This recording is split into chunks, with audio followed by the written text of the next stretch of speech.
Gözlerinde açılır bu milletin seheri. Senin adınla bağlı bu halkın her zaferi. Qədemin değen yerde sehralarda gül açır.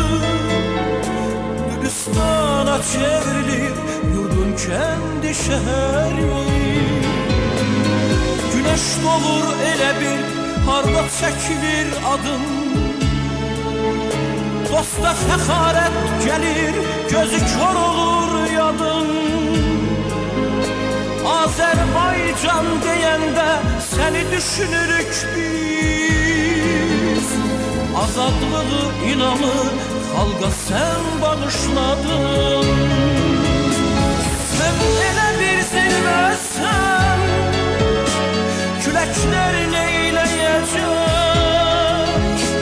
Dünənim bugünümsən, səninlədir gələcək. Nə qədər Azərbaycan, nə qədər bu millət var, Heydər xalqım deyəcək, xalq Heydər söyləyəcək.